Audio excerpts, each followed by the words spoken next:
Today I'm going to show you another really basic recipe that you can adapt for your own taste, only this time it's going to be a dessert. So we're going to do very similar to what we've done in a few other recipes and use the rubbing in method to make a crumble. So a basic crumble is flour, caster sugar. I'm just using normal caster sugar. You could use mix it with some demerara or some brown sugar if you wanted to, and the same with the flour. This is plain flour, but you could use wholemeal flour or a mixture of the two if you like. And then butter. So flour, sugar and butter are the three key ingredients. And quantity wise, I have put in here 150 grams of flour and then 100 grams of sugar and butter. So the sugar and butter are equal quantities, and then half as much again of the flour. So you can then adapt that to however much you want to make. So once you've got the three things in the bowl, all you need to do is rub it in like we have done for the scones in previous videos. Just using our fingertips, we're just going to gently rub the butter into the flour and the sugar until it resembles a breadcrumb-like mixture. I have said this before, but you don't want to be using the palms of your hands because it's warm there. We just want to be doing it with the tips of our fingers and rubbing it in gently. Again, I have said you can do this in a food processor if you wanted to. It's much easier and less messy on your hands, but I'm just showing you how you can do it without any equipment. So we just keep doing this until we've got breadcrumbs.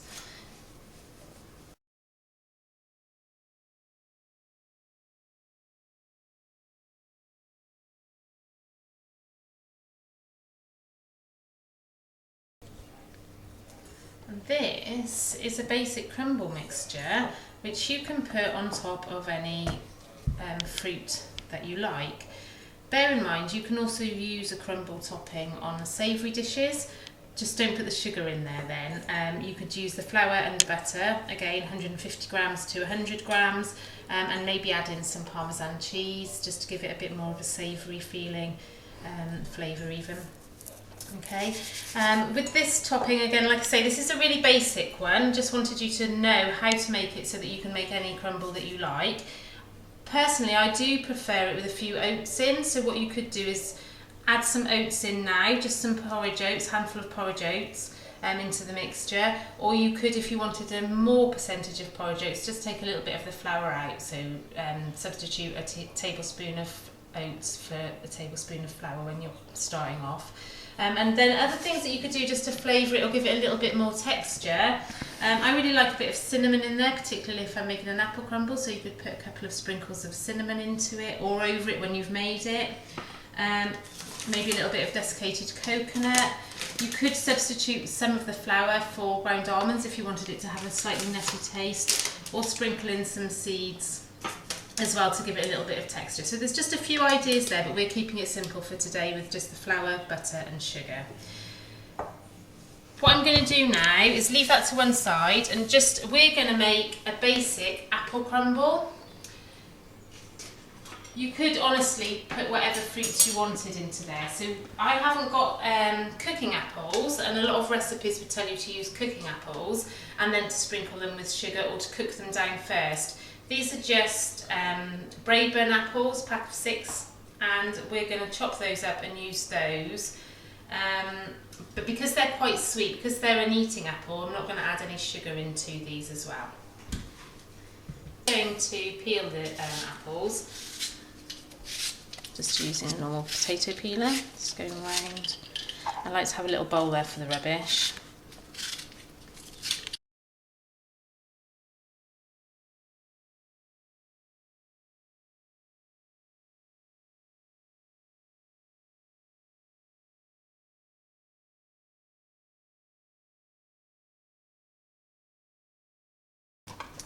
Okay, once all my apples are peeled, I'm just going to chop them. Now, some recipes will tell you to cook the apples down a little bit before you put them into the crumble, but I'm not going to do that. I quite like them to have a little bit of bite and a little bit of texture to them. So what I'm going to do is take the core out.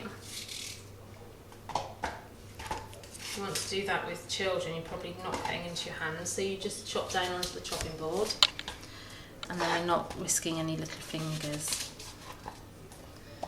Okay, and then once we've got the core out of the middle, we're just going to slice them thinly.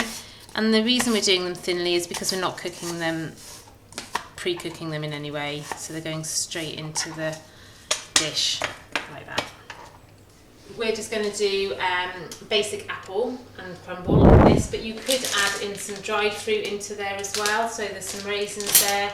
We'll chop up a few dried apricots just to give it a little bit of different flavours and again different textures. Or what I do quite like to also do is add frozen berries. Okay, so it doesn't have to be fresh fruit. You could also do this with any tinned fruit as well. If you've got like a couple of tins of pears or cherries, anything like that, you can go in the bottom of there and then just cover it in a crumble. That's the beauty of this. You can cover anything with a crumble topping.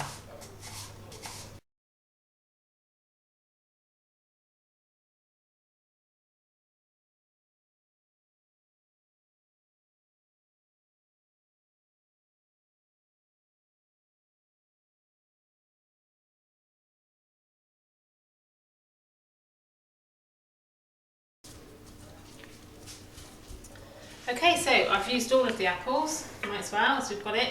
But the beauty of this is that there's only 100 grams of sugar in the whole of this dessert. So the sweetness is coming from the fruit, which makes it a lot more nutritious as a pudding than some of the other choices that we might go for. So, fruit ready. Like I say, some recipes would ask you to sprinkle over some sugar over there. Again, it'd be really nice to sprinkle over some cinnamon over the apples or some mixed spice or something. And we're just going to go straight in with the crumble topping though. So we're just going to sprinkle it over. You don't want to push it down too firm. You want it to have a little bit of movement to it.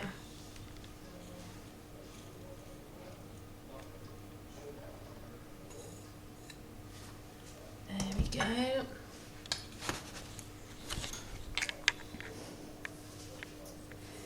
That's just going to go in the oven now for about 45 minutes. We want the crumble topping to go nice and golden and we want the apples to be cooked underneath. So 180 degrees into the oven we go.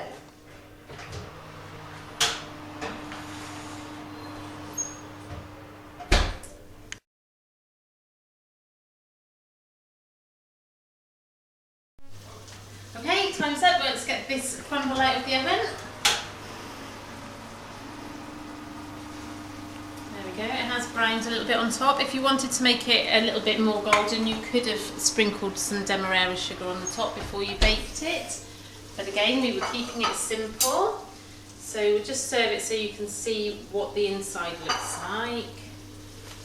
And hope that the apples have cooked nicely for you.